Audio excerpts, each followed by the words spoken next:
এই ভিডিଓରେ ଆମେ କଥା ହେବା ବହୁତ ପ୍ରସିଦ୍ଧ ମହାପ୍ରଭୁ ଜଗନ୍ନାଥଙ୍କର 32 ବେଶ ବିଷୟରେ। ତ ଦେଖନ୍ତୁ ଏଠି 32 ବେଶ ମଧ୍ୟରୁ ପ୍ରତିବର୍ଷ 30ଟି ବେଶ ସମ୍ପନ୍ନ ହେଲା ବେଳେ ଅନ୍ୟ ଦୁଇଟି ବେଶ ବିରଳ ମୁହୂର୍ତ୍ତରେ ସମ୍ପନ୍ନ ହୋଇଥାଏ। ଏହି ଦୁଇଟି ବିରଳ ବେଶ ହେଲା ରଘୁନାଥ ବେଶ ଓ ନାଗାର୍ଜୁନ ବେଶ।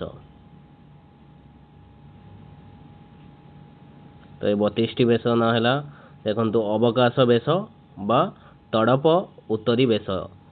ଏହି ବେଶ ପ୍ରତ୍ୟେକ ଦିନ ସକାଳେ ଅବକାଶ ପୂଜା ସମୟରେ ଏହି ବେଶ ଅନୁଷ୍ଠିତ ହୁଏ। ନିତ୍ୟ ଧୂପ ବେଶ ବା ପ୍ରତିଦିନ ବେଶ ବା ସାଧା ବେଶ ପ୍ରତ୍ୟେକ ଦିନ 3 ଧୂପ ସମୟରେ ଏହି ବେଶ ଅନୁଷ୍ଠିତ ହୁଏ। ବଡ଼ ସିଂହାର ବେଶ ପ୍ରତ୍ୟେକ ଦିନ ଏହି ବେଶ ସହିତ ରାତ୍ର ପହୁଡ଼ ଅନୁଷ୍ଠିତ ହୁଏ।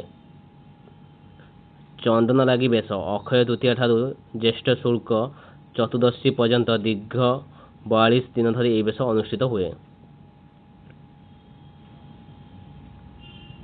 ତାପରେ ଗଜାନନ ବେଶ ବା ଗଣପତି ବେଶ ବା ହାତୀ ବେଶ ଜ୍ୟେଷ୍ଠ ପୂର୍ଣ୍ଣିମା ଦିନ ଏହି ବେଶ ଅନୁଷ୍ଠିତ ହୁଏ। ନବଯୌବନ ବେଶ ଆଷାଢ଼ ପ୍ରତିପଦ ଅର୍ଥାତ୍ ରଥଯାତ୍ରା ପୂର୍ବ ଦିନ ଏହି ବେଶ ଅନୁଷ୍ଠିତ ହୁଏ। ସେନା ପଟା ଲାଗି ବେଶ ରଥଯାତ୍ରା ସ୍ନାନ ଯାତ୍ରା ଓ ବାହୁଡ଼ା ଯାତ୍ରାର ପୂର୍ବ ଦିନ ଏହି ବେଶ ଅନୁଷ୍ଠିତ ହୁଏ। ଟାହ୍ୟା ଲାଗି ବେଶ ରଥଯାତ୍ରା ସ୍ନାନଯାତ୍ରା ବାହୁଡ଼ା ଯାତ୍ରା ଆଡ଼ପ ବିଜେ ଓ ନୀଳାଦ୍ରି ବିଜେ ପହଣ୍ଡି ସମୟରେ ଏହି ବେଶ ଅନୁଷ୍ଠିତ ହୁଏ। ସୁନାବେଶ ବା ବଡ଼ ଚଢ଼ାଉ ବେଶ ଆଷାଢ଼ ଶୁକ୍ଳ ଏକାଦଶୀ ରଥ ଉପରେ ଆଶ୍ୱିନ ଶୁକ୍ଳ ଦଶମୀ ଦଶହରା କାର୍ତ୍ତିକ ପୂର୍ଣ୍ଣିମା ପୌଷ ପୂର୍ଣ୍ଣିମା ଏବଂ ଦୋଳ ପୂର୍ଣ୍ଣିମା ଉକ୍ତ 5 ତିଥିରେ ଏହି ବେଶ ଅନୁଷ୍ଠିତ ହୁଏ। ଝୁଲନ ସନ୍ଧ୍ୟା ଧୂପ ବେଶ ଶ୍ରାବଣ ଦଶମୀ ଠାରୁ ଭାଦ୍ରବ ପ୍ରତିପଦ ପର୍ଯ୍ୟନ୍ତ 7 ଦିନ ଏହି ବେଶ ଅନୁଷ୍ଠିତ ହୁଏ। ବଣଭୋଜି ବେଶ ଭାଦ୍ରବ କୃଷ୍ଣ ଦଶମୀ ଦିନ ଏହି ବେଶ ଅନୁଷ୍ଠିତ ହୁଏ। କାଳିୟ ଦଳନ ବେଶ ଭାଦ୍ରବ କୃଷ୍ଣ ଏକାଦଶୀ ଦିନ ଏହି ବେଶ ଅନୁଷ୍ଠିତ ହୁଏ। ପ୍ରଳମ୍ବାସୁର ବଧ ବେଶ ଭାଦ୍ରବ କୃଷ୍ଣ ଦ୍ୱାଦଶୀ ଦିନ ଏହି ବେଶ ଅନୁଷ୍ଠିତ ହୁଏ। କୃଷ୍ଣ ବଳରାମ ବେଶ ଭାଦ୍ରବ କୃଷ୍ଣ ତ୍ରୟୋଦଶୀ ଦିନ ଏହି ବେଶ ଅନୁଷ୍ଠିତ ହୁଏ। ପୂର୍ବେ ଏହି ବେଶ ବଦଳରେ ଗିରି ଗୋବର୍ଦ୍ଧନ ବେଶ ହେଉଥିଲା। ବଳି ବାମନ ବେଶ ବା ବାମନ ବେଶ ଭାଦ୍ରବ ଶୁକ୍ଳ ଦ୍ୱାଦଶୀ ଦିନ ଏହି ବେଶ ଅନୁଷ୍ଠିତ ହୁଏ। ରାଧା ଦାମୋଦର ବା ରାଇଦାମୋଦର ବେଶ ପ୍ରତ୍ୟେକ ବର୍ଷ ଆଶ୍ୱିନ ଶୁକ୍ଳ ଏକାଦଶୀ ଠାରୁ କାର୍ତ୍ତିକ ଶୁକ୍ଳ ଦଶମୀ ପର୍ଯ୍ୟନ୍ତ ଦୀର୍ଘ 1 ମାସ ପର୍ଯ୍ୟନ୍ତ ପ୍ରତ୍ୟହ ଅନୁଷ୍ଠିତ ହୋଇଥାଏ। ହରିହର ବେଶ ଦୀପାବଳି ଅମାବାସ୍ୟା ଠାରୁ କାର୍ତ୍ତିକ ପୂର୍ଣ୍ଣିମା ମଧ୍ୟରେ ପଡ଼ୁଥିବା ସମସ୍ତ ସୋମବାର ଏହି ବେଶ ଅନୁଷ୍ଠିତ ହୁଏ।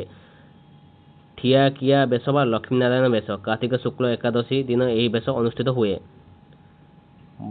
ବାଙ୍କଚୂଡ଼ା ବେଶ କାର୍ତ୍ତିକ ଶୁକ୍ଳ ଦ୍ୱାଦଶୀ ଦିନ ଏହି ବେଶ ଅନୁଷ୍ଠିତ ହୁଏ। ଆଡ଼କିଆ ବେଶ ବା ତ୍ରିବିକ୍ରମ ବେଶ କାର୍ତ୍ତିକ ଶୁକ୍ଳ ତ୍ରୟୋଦଶୀ ଦିନ ଏହି ବେଶ ଅନୁଷ୍ଠିତ ହୁଏ। ଡାଳିକିଆ ବେଶ ବା ଲକ୍ଷ୍ମୀ ନୃସିଂହ ବେଶ କାର୍ତ୍ତିକ ଶୁକ୍ଳ ଚତୁର୍ଦଶୀ ଦିନ ଏହି ବେଶ ଅନୁଷ୍ଠିତ ହୁଏ। ନାଗାର୍ଜୁନ ବେଶ କାର୍ତ୍ତିକ ମଳ ତିଥିଯୁକ୍ତ ହୋଇ ପଞ୍ଚୁକ 5 ଦିନ ବଦଳରେ 6 ଦିନ ହେଲେ। ଘୋଡ଼ା ଲାଗି ବେଶ ମାର୍ଗଶୀର ଶୁକ୍ଳ ଷଷ୍ଠୀ ଠାରୁ ମାଘ ଶୁକ୍ଳ ପଞ୍ଚମୀ ପର୍ଯ୍ୟନ୍ତ କରାଯାଏ। ଶ୍ରାଦ୍ଧ ବେଶ ମାର୍ଗଶୀର କୃଷ୍ଣ ଚତୁର୍ଦଶୀରୁ ପ୍ରତିଦିନ ପର୍ଯ୍ୟନ୍ତ ଦିନ ଏହି ବେଶ ଅନୁଷ୍ଠିତ ହୁଏ। ଦେବ ଦୀପାବଳି 3 ଦିନ ଯାଏ। ପୁଷ୍ୟାଭିଷେକ ବେଶ ବା ସୁନାବେଶ ପୌଷ ପୂର୍ଣ୍ଣିମା ଦିନ ଏହି ବେଶ ଅନୁଷ୍ଠିତ ହୁଏ।